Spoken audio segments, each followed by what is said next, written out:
Audio Jungle.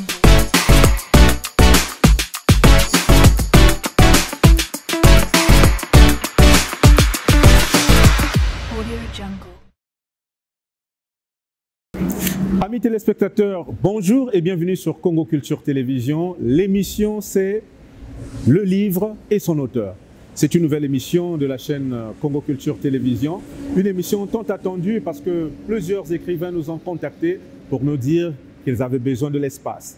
De l'espace pour pouvoir présenter leurs œuvres, mais aussi pour se présenter au public congolais. C'est désormais chose faite avec l'émission Le livre et son auteur. Aujourd'hui, cette émission inaugurative va se faire avec l'écrivain Mavi Emmanuel Diambakana Tuzolana. Il vient de signer une œuvre, Refaire l'image, le tremplin de la génération étendard.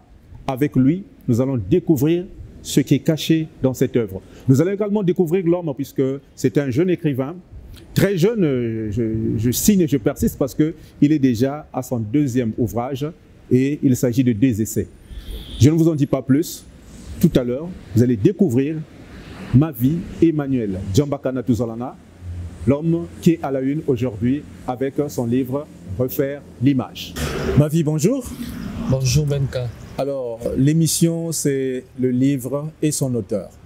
Et donc, il est question de se présenter et de présenter son œuvre. Les téléspectateurs de Congo Culture Télévision vous suivent. Est-ce que vous pouvez vous présenter?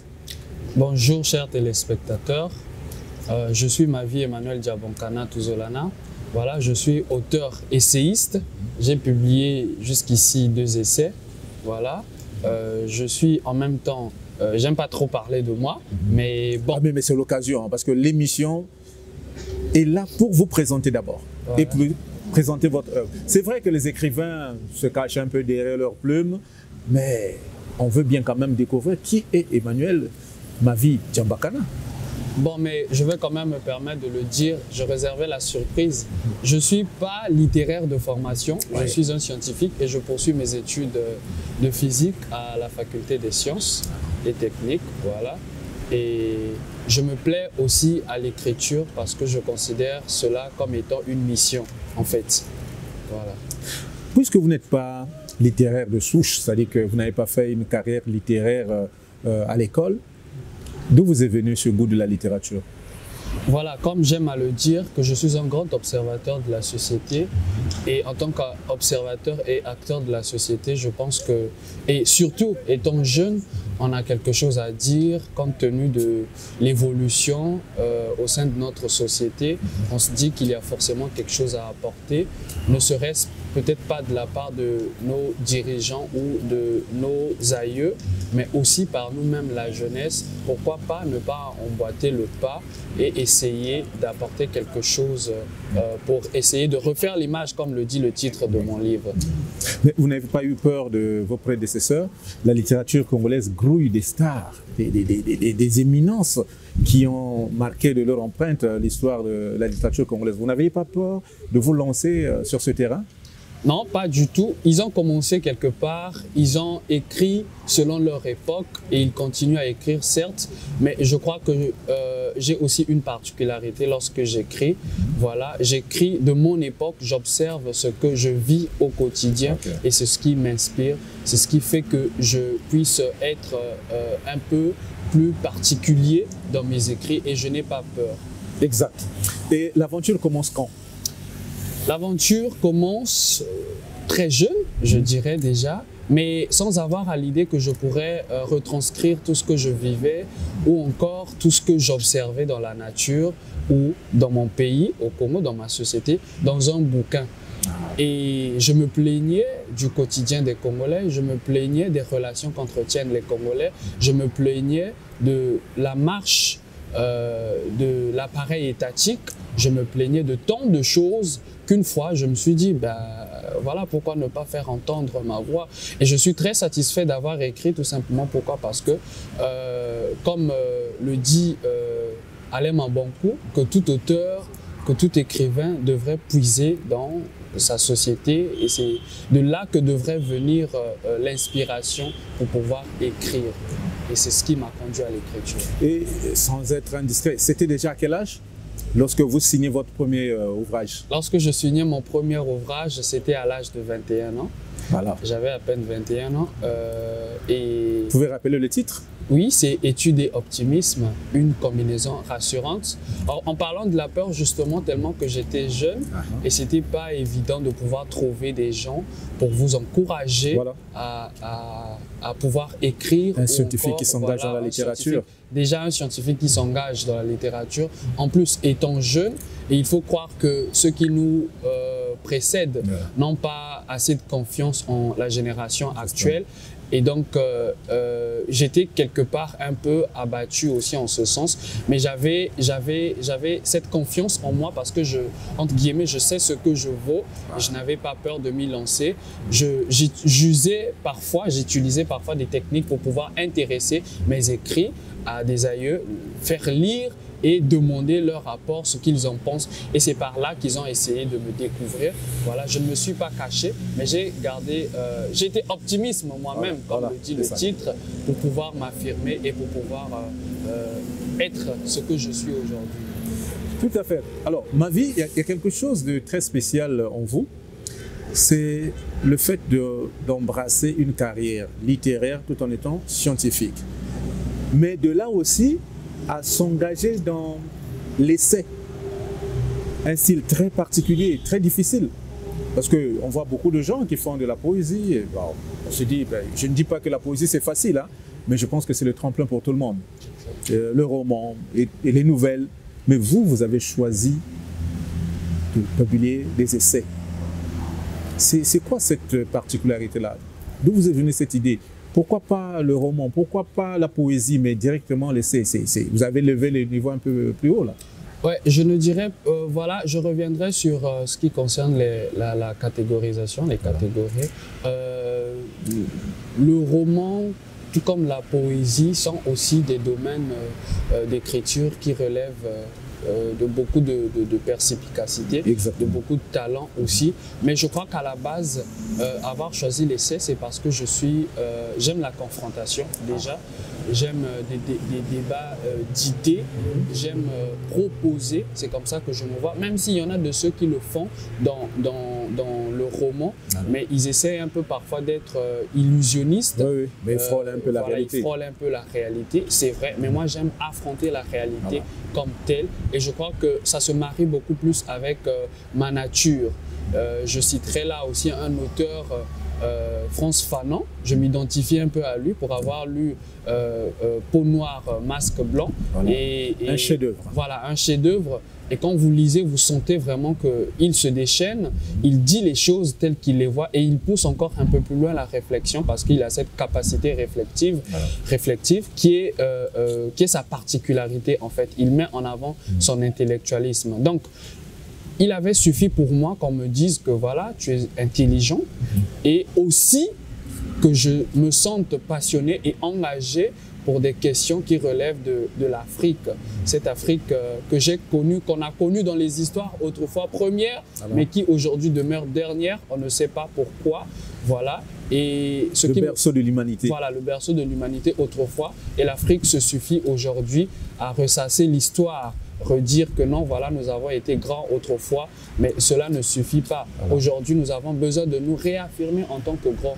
Mais d'où partira en fait ce désir? D'où est-ce que nous allons puiser cette fois-ci pour essayer de redevenir grands? Et voilà, je me perds un peu dans mes idées. Je suis là en train de réfléchir, je déambule ça et là. Des fois, je manque même le sommeil pour essayer de réfléchir à la question de l'Afrique, pour essayer de réfléchir à la question du Congo, parce qu'il en va de ma libération, comme dit Frantz Fanon. Je vais bien le citer aujourd'hui, parce que c'est quelqu'un qui m'impacte beaucoup. Il faut libérer l'homme. Et quand il parle de libérer l'homme, il fait allusion à l'homme noir. Voilà. Et je suis aussi de ceux-là qui pensent qu'il faut libérer l'homme. Vous allez vous rendre compte qu'en tant que Congolais, en tant qu'Africains, on veut bien faire des choses, mais nous sommes limités quelque part. Loin de nous de toujours accuser ou pointer du doigt des contraintes qui sont visibles, c'est-à-dire il faut pouvoir connaître des gens autour de soi pour pouvoir parvenir à ceci ou à cela. Le parrainage. Le parrainage, en quelque sorte. Voilà, il faut être de telle obédience ou cela. Mais il y a aussi quelque chose de plus que cela en l'être africain, en l'homme. Et je crois que ça dépasse, excusez-moi, ça dépasse cette façon de voir les choses avec les organes de 5 sens. Hein? C'est-à-dire notre entendement des choses actuelles. Je crois qu'il faut aller au-delà pour essayer de comprendre. Ça nécessite un 6e sens. Voilà, un 6e sens pour essayer de mieux comprendre la question de l'Afrique, pour essayer de mieux comprendre la question des Congolais. Et c'est de là que viendra le salut.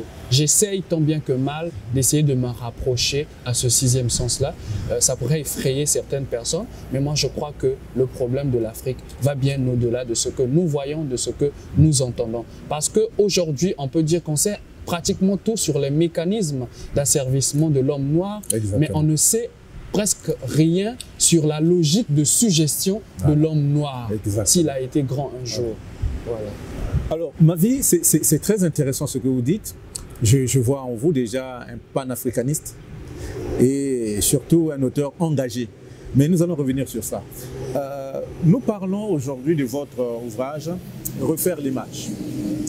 Dans le livre « Refaire l'image », il y a quelque chose qui m'intrigue un tout petit peu, depuis la couverture, c'est la carte d'Afrique renversée.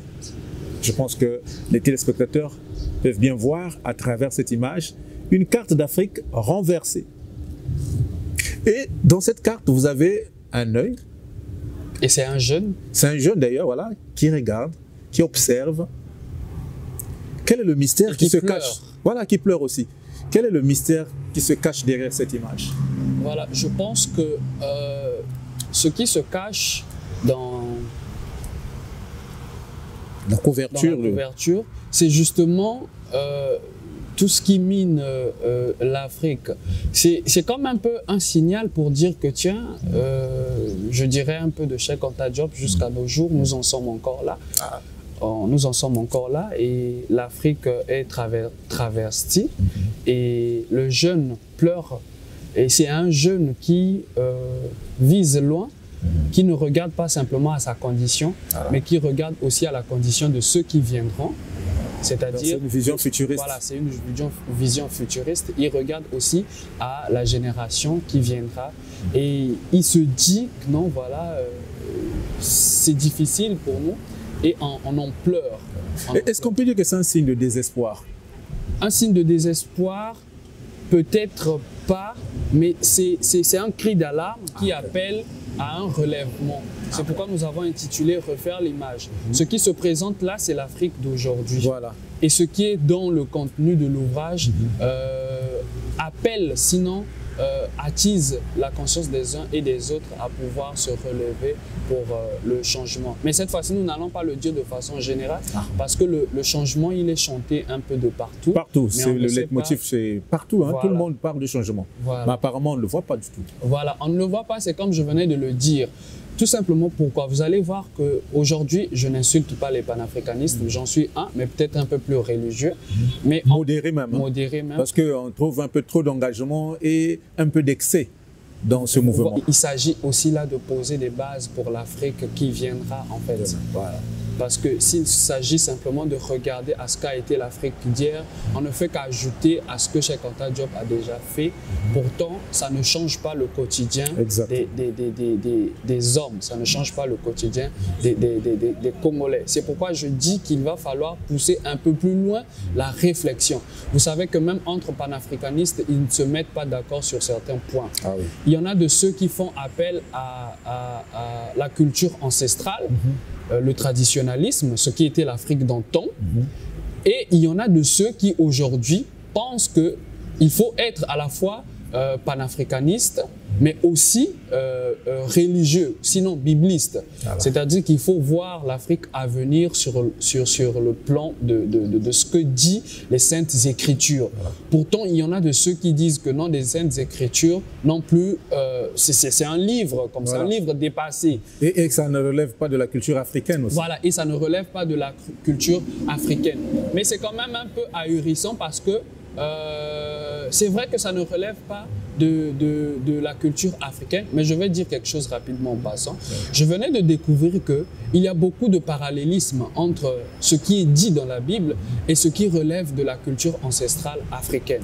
Il y en a tellement. Et je reviens par là rebondir aussi sur ce que disait Simon Kimbangu.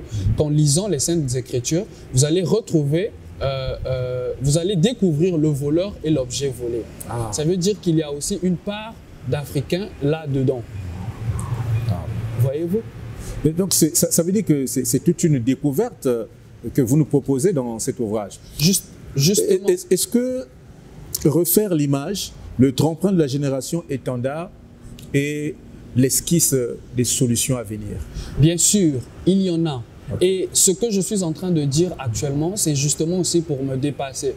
Parce qu'en tant qu'auteur, je n'aime pas m'asseoir sur mes acquis déjà.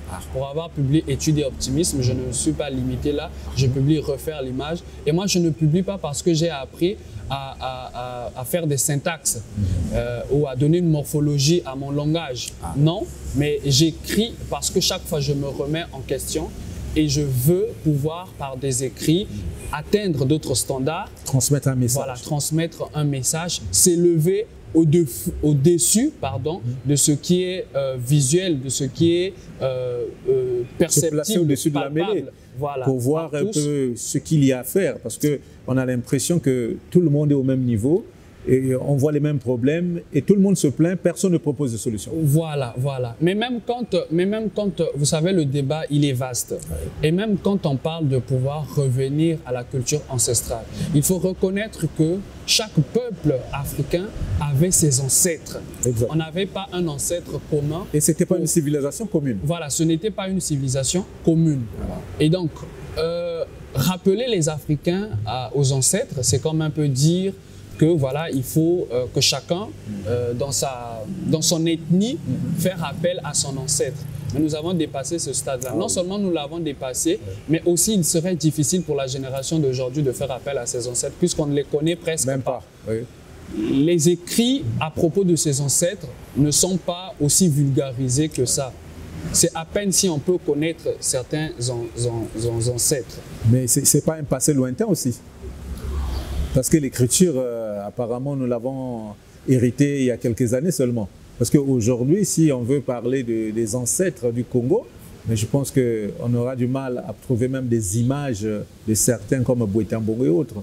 Bien sûr, voilà. Bien sûr. Les images, justement, parce que l'Afrique d'hier, l'Afrique ancestrale, entre guillemets, c'était l'Afrique de l'imaginaire. Voilà. C'était l'Afrique connectée à un être supérieur, de qui venaient toutes les révélations. Tout ce que l'Africain a pu bâtir autrefois a été révélé. Donc c'était l'Africain d'hier. Mais on a comme l'impression que l'Africain est coupé de cette révélation. Et cette révélation passait par justement ses ancêtres. Mais donc le côté spirituel, le côté mystique, c'est même ça l'essence de la culture africaine. Oui, mais l'Africain, au-dessus des ancêtres, reconnaissait un être supérieur que nous, on appelle Nzambian Pungu. Voilà. Et donc les ancêtres le Dieu créateur. Voilà, le Dieu créateur. Et donc les ancêtres se plaçaient entre les hommes de chair et le Dieu suprême Nzambian Pungu.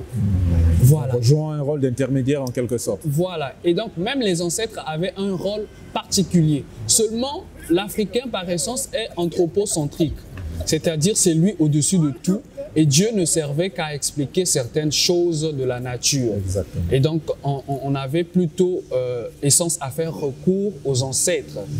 Voilà. Et ça, peu de jeunes le savent. Même quand on crie à faire recours aux ancêtres, il faut d'abord, au préalable, comprendre la relation qui existait entre ancêtres et hommes noirs africains. Voilà. Et par là aussi, ça nous emmène à comprendre, à essayer de mieux comprendre par nous-mêmes. Moi, j'admire le professeur Théophile Obenga lorsqu'il dit qu'il faut apprendre à comprendre l'histoire par soi-même. Pas tel que l'histoire nous est racontée. Parce que l'histoire racontée aujourd'hui est une histoire au bénéfice de ceux qui disent pour pouvoir avoir toujours la même mise. C'est l'histoire des idées reçues. Voilà, c'est l'histoire des idées reçues. Voilà. Sinon que l'Africain hier fonctionnait avec l'imaginaire. On a comme l'imaginaire d'hier est à l'origine de du symbolisme africain, ce qui aujourd'hui est traité des histoires de sorcellerie et autres, ce qu'on appelle les bifwiti. Voilà. Mais au fond, il y a une distinction. C'était une identité. Voilà, il y avait une distinction en fait. C'était un langage, voilà. C'était un symbole qui réunissait des communautés. C'était un langage qui expliquait ce qui était révélé. Voyez-vous? Et c'est ça en fait. Et donc l'Africain aujourd'hui, le jeune aujourd'hui n'est pas enseigné sur ces choses. Moi aujourd'hui, je peux me remettre en question en posant la question de savoir. Quand on dit par exemple que c'est Diego Cao qui a découvert l'embouchure du Congo pour la première fois. Bon, moi, une aberration. Voilà, c'est une aberration parce que je souhaiterais qu'on dise qu'il a découvert pour le compte des étrangers. Des étrangers, oui. Parce que je me dis... Il a rapporté aux étrangers. Il a rapporté aux étrangers. Parce qu'il faut se poser la question de savoir est-ce qu'en ce temps-là, il n'y avait pas des Congolais, il n'y avait pas des gens qui vivaient autour. Il est venu trouver un peuple. Voilà, il est venu trouver un peuple. Organisé aussi. Voilà, organisé, et c'est dit ici même que les Portugais ont puisé, quand vous lirez l'Afrique précoloniale du professeur Théophile Obiang, vous allez comprendre certaines choses. Et quand vous allez lire aussi Naître, mourir en royaume Congo de Gaston Bemba, vous allez découvrir Demba Dumba, vous allez découvrir ce que je suis en train de dire. Et ce qui m'emmène à me poser la question de savoir, est-ce que l'homme noir a été asservi simplement parce qu'on lui a vendu des choses précieuses ou simplement par la menace des armes? Autrefois, on était peuplé. Et donc, ce peuple-là a cédé simplement sous l'influence des armes. Des armes, ou bien il s'est passé autre chose. Oui, il s'est passé autre chose. Voilà. C'est là la question qu'on doit se poser. Et c'est par là qu'on doit essayer de comprendre la logique de suggestion du peuple africain. C'est vraiment un débat entier. Hein? Justement, voilà. Nous aurons peut-être l'occasion d'en parler. Et là, je suis en train de me surpasser pour avoir écrit Refaire l'image. Donc, c'est pour vous dire que Refaire l'image m'a permis de comprendre certaines choses. Parce que Refaire l'image est un bon livre. D'ailleurs, je conseille aux lecteurs de pouvoir s'en procurer, de lire.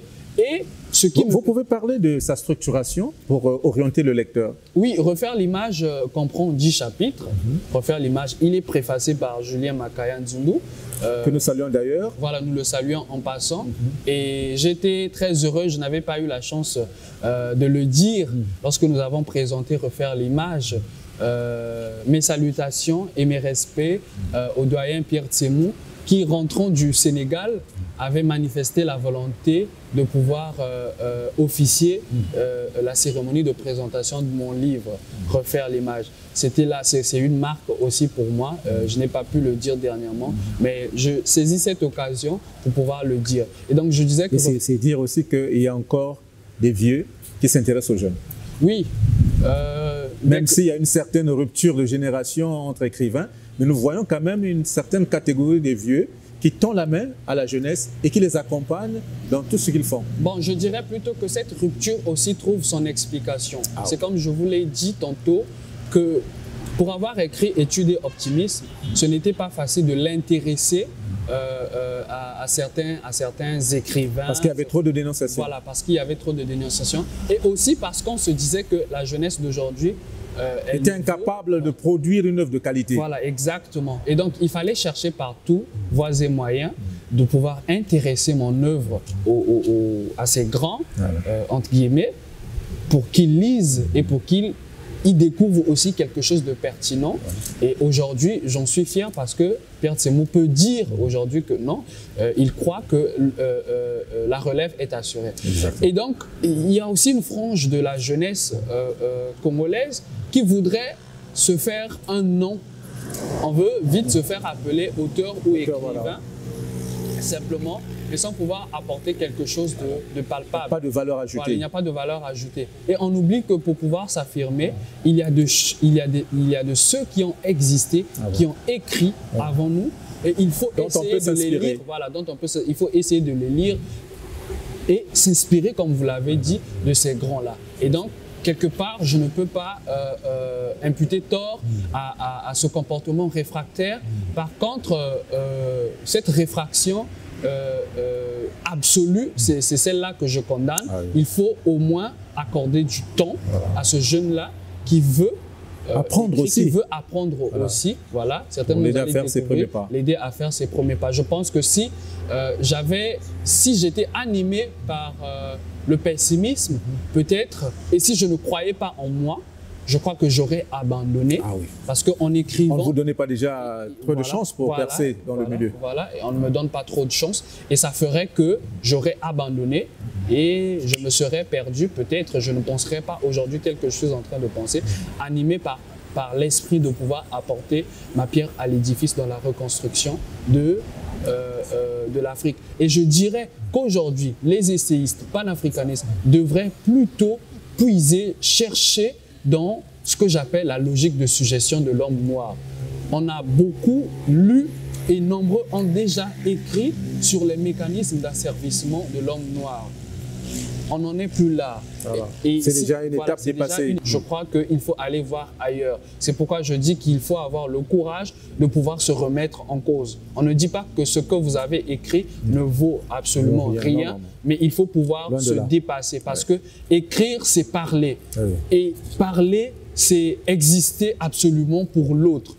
Parler, c'est assumer une opinion, une culture. Voilà. C'est avoir sur soi le poids d'une civilisation, comme disait Frantz Fanon dans Peau noire, masque blanc. Et c'est cela ce que nous devrions tous faire. Donc pour revenir à l'ouvrage, il comporte 10 chapitres. 10 chapitres, voilà. Voilà. Donc vous pouvez brièvement le présenter. Voilà, il comporte 10 chapitres. Et il est préfacé par, nous l'avons déjà dit, Julien Makaya Nzundu, qui est aussi essayiste. Voilà, et je suis très content qu'il ait apporté sa pierre à l'édifice. Voilà, il y a Reconnaissons-le, qui est le premier chapitre. Et c'est ça aussi le problème avec l'homme noir, qui ne veut pas absolument reconnaître certaines choses, certains faits dans la société. Nous vivons un peu par une conscience inconsciente. Une conscience inconsciente. On regarde sans voir. Voilà. On fait semblant de fermer les yeux devant des vraies réalités. Voilà. On essaie de vivre dans ce que j'appellerais des sortes de stéréotypes. C'est comme une ligne absolue qui est déjà tracée sur laquelle nous devrions marcher. Des prototypes qu'on doit absolument suivre. On doit absolument suivre. On a du mal à pouvoir se remettre. Et donc, quand vous dites reconnaissons-le, vous reconnaissez, qu'est-ce que nous devons reconnaître? Oui, mais c'est reconnaître le problème de l'homme noir, ce que je viens d'évoquer. C'est reconnaître que jusqu'à ce jour, l'Africain peine à pouvoir se libérer. Ce cri lancé par Frantz Fanon et ce cri qui a animé aussi les Cheikh Anta Diop dans leur désir de pouvoir démontrer certains faits, de pouvoir redonner un peu l'honneur à l'Africain. Et qui perdure aujourd'hui avec les panafricanismes qui ne font que dénoncer, mais qui n'apportent pas toujours la solution. Oui, justement, c'est ce qu'on condamne aux panafricanistes, d'être simplement des dénonciateurs, mais pas des gens qui apportent des solutions. Voilà. Et même quand on essaie d'apporter des solutions, ce ne sont pas des solutions bien étudiées. Voilà. Elles ne peuvent pas être durables. Pourquoi? Parce qu'elles ne sont pas bien étudiées. Aujourd'hui, les Africains sont mélangés. Voilà, les Africains sont mélangés. Et il serait difficile de pouvoir appliquer des choses uniformes pour tout le monde. Il faut tenir compte de la diversité. Voilà, il faut tenir compte de la diversité et par confrontation de cette diversité ressurgira un consensus pour faire entendre une seule voix. Aujourd'hui, si on crie à la voix des États-Unis d'Afrique, à l'Union africaine, mais il faut s'appuyer aussi sur ce que représentent les divergences africaines qui constituent, excusez-moi, une force, sinon une richesse pour les Africains. Très bien dit. Et comme passons au chapitre 2. Voilà, le deuxième chapitre, c'est la crise de confiance. J'essaie d'évoquer là la relation qui existe entre Africains. Aussi longtemps que perdurera cette crise de confiance, c'est-à-dire le méfie que nourrit un Africain à l'égard d'un autre Africain. Voilà, le regard pessimisme de l'autre qui est africain, mais un regard respectueux. Voilà, un regard respectueux, une sorte de peur instinctive à l'égard, par exemple, à l'égard de l'homme blanc. Mais cela aussi s'explique. Ah, ok. Cela aussi s'explique. Quelle raison? voilà, je dirais plutôt que j'ai découvert, mais je n'aimerais pas dévoiler ça ici. Le lecteur devra lire l'ouvrage et comprendre, voilà. mais aussi ce qui me pousserait à écrire un autre ouvrage, un autre essai. Donc vous pourrez transformer le chapitre 2 en un autre... Non, le point que je viens de découvrir, voilà. pour avoir parlé justement de la crise de confiance qui existe entre Africains et ce respect, je dirais, permanent dans le temps et cette peur qui est devenue instinctive. Le culte de l'homme blanc. Le culte de l'homme blanc. Vous voyez, les Africains disent qu'il faut parler comme l'homme blanc. Par contre, l'homme blanc lui-même dit qu'il faut parler comme le livre. Vous voyez un peu? Voilà, c'est un peu ça. Et donc, c'est ça. Troisième chapitre, c'est la perte d'identité. Ouais. Voilà, cette perte d'identité qui gangréne. Vous l'avez dit tout à l'heure. Voilà, je viens largement d'évoquer. Exactement. Et je crois que pour moi, perte d'identité, c'est un peu l'un des chapitres clés exactement. de mon ouvrage. C'est même le nœud du problème. Voilà, c'est même le nœud du problème. Et je parle là aussi, le quatrième chapitre, les devises nationales des nations africaines mises à mal. Ce contraste qui existe entre unité, progrès, unité, travail, progrès, et ce que nous voyons. Exactement. Je dis même ironiquement dans l'ouvrage que si et seulement si on arrivait à appliquer unité, travail, progrès, je crois qu'on n'aurait pas à envier l'aphorisme français qui nous présente, je crois, égalité, fraternité, des choses un peu comme ça. Solidarité, vous voyez. On n'aurait pas à envier ce genre de choses, voyez-vous. Si et seulement si unité, travail, progrès prenait corps aussi dans l'agir du Congolais, je crois qu'on n'aurait pas à envier cela. Tout à fait. Et je parle là aussi de le chapitre 5, ramenant nos esprits en Afrique. Voilà. Quand je parle de ramenant nos esprits en Afrique, j'essaie de comprendre d'abord que l'esprit, c'est ce qui est essentiel en l'être humain. L'esprit, c'est ce qui est mouvement pour le corps humain. L'esprit, c'est ce qui permet à l'être humain de pouvoir poser certains actes. C'est par l'esprit que l'homme de façon générale agit. Et aussi longtemps que nos esprits sont renvoyés ailleurs, moi je ne suis pas contre le fait de pouvoir aller ailleurs. Voilà, s'exporter, aller à l'étranger. De même que les hellénistes ont eu à venir puiser en Afrique, précisément dans le royaume nubien, puis en Égypte, pour se donner une image d'aujourd'hui, une image qu'ils ont, les Européens, améliorée d'eux-mêmes. Et nous aussi, il y a des choses propres à nous que nous voudrions comprendre, mais avec le seul contexte africain, nous ne pourrons pas parce qu'il y a des choses qui nous appartiennent, qui se retrouvent par exemple ailleurs. Et moi, je pense que l'Africain, quand il veut s'exporter à l'étranger, devra avoir un leitmotiv, devra avoir une certaine conviction. Mais il ne faut pas aller à l'étranger pour se donner se métamorphoser, se donner des allures d'un blanc, se donner des c'est une acculturation. Voilà, une sorte d'acculturation. Ce que recuse en fait Frantz Fanon et ce que je recuse moi-même aussi. Et parce que ramener l'esprit en Afrique, c'est aussi pour que en Afrique nous puissions mieux cerner les problèmes qui sont les nôtres. Parce que lorsque l'Afrique est essentielle, l'esprit est essentiel à l'être humain. Sans l'esprit, nous ne pouvons rien faire. C'est entre guillemets biblique aussi. Voilà. Mais c'est aussi vrai. C'est aussi vrai. Ce n'est pas seulement biblique, mais c'est aussi vrai. Et par là, je dirais que la Bible n'est pas aussi seulement un livre dépassé. Parce qu'il y a des choses qui relèvent des principes intemporels, des choses qui relèvent aussi des principes universels. Ramenant nos esprits en Afrique, je parle de vaincre le présentéisme. Et je dis aussi que l'esprit vivifie. Je n'en dirai pas davantage, je laisserai. Le lecteur devra découvrir. Le chapitre 6, rétablir le modélisme et l'élitisme intellectuel dans notre pays. Nous souffrons aussi, pourquoi? Parce que nous avons du mal à pouvoir reconnaître des talents et à aider ces talents à pouvoir émerger pour faire la fierté de l'Afrique. Tous les Africains ou tous les jeunes talents ne sont pas animés d'un seul désir d'aller à l'étranger pour y demeurer à toujours. Mais ils sont animés aussi par le désir de pouvoir faire uniquement la fierté au Congo. Je crois que même, entre guillemets, le Premier ministre l'a dit que ça fait mal, par exemple, de voir qu'un enfant qui n'est pas brillant dans votre quartier, que cet enfant satisfasse à un examen, pendant que celui qui est reconnu brillant échoue. Voilà. Et c'est ce qui est même à l'origine de certaines anti-valeurs. Voilà. Et nous en appelons aussi là à des intellectuels qui se retrouvent à l'étranger, des intellectuels africains qui se retrouvent à l'étranger. Ce qui constitue la diaspora africaine. Ce qui constitue la diaspora africaine, de venir aider les jeunes qui n'ont besoin que d'un coup de pouce pour avancer.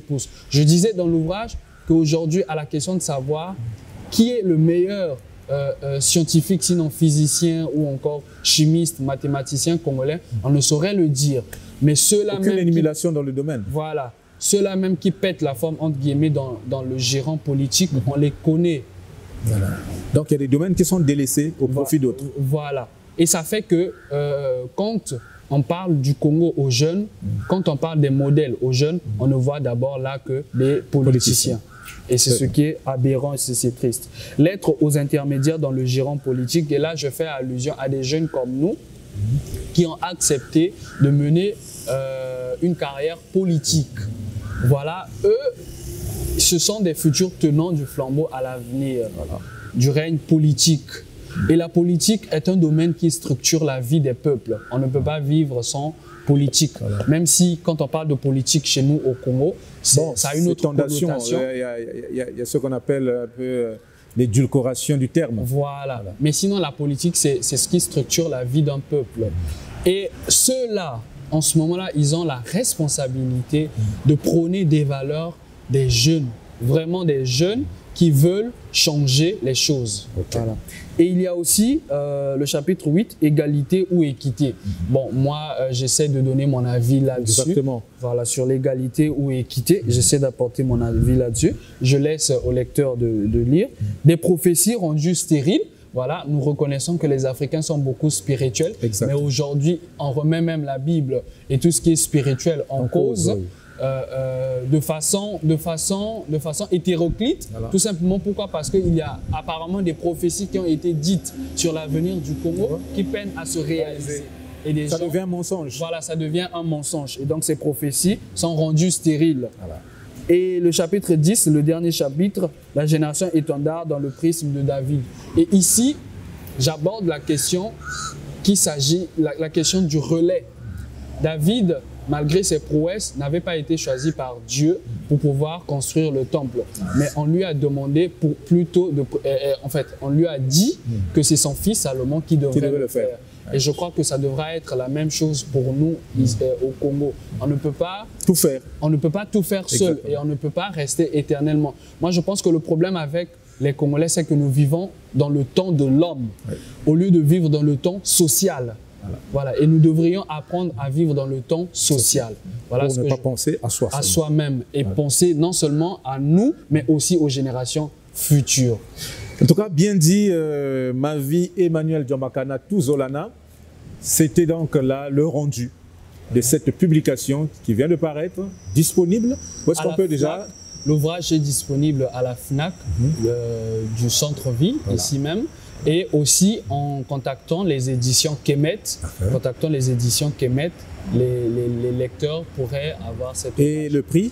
Le livre est vendu à 10 000 francs. Et je crois à 12 000 francs à la FNAC. 10 000 francs si vous faites la commande auprès de l'auteur, et 12 000 francs, je pense, à la FNAC. En tout cas, c'est très bien d'avoir présenté cet ouvrage, très évocateur, refaire l'image, le tremplin de la génération étendard. En tout cas, on n'a pas le temps de tout détailler, mais je pense que l'essentiel a été dit. Et le lecteur pourra s'en procurer, lire et comprendre le message. Alors, ma vie, le dernier mot vous revient. Je suis en train de errer, je suis en train de me poser autant de questions et je continue d'ailleurs puisque je m'y suis lancé. Je crois que je voudrais être beaucoup plus inspiré et essayer de comprendre le mystère africain pour pouvoir écrire cette fois-ci Afrique ou Africain, souviens-toi d'où tu es tombé. Wow. pour essayer un peu de relever, pour essayer un peu de relever cette ambiguïté qui existe entre les panafricanistes. Une exclusivité Congo Culture Télévision et notamment l'émission Le Livre et son auteur. Merci en tout cas d'avoir répondu à notre invitation. L'espace vous appartient. Je vais saluer depuis le Gabon ma petite sœur qui est malade. Voilà. Et je te souhaite bon rétablissement. Yaya t'aime. Hein? Vraiment, Idola, je veille. Voilà, rétablis-toi vite. Voilà. Yaya t'aime. Et bien des choses à ma mère, à mes parents en général. Voilà. Je ne suis pas né seulement de père et de mère. Voilà. Mais il y a aussi autant de personnes qui comptent pour moi et je les salue en passant. Très bien dit. En tout cas, c'est ici que nous mettons un point final à cette émission, Le Livre et son auteur.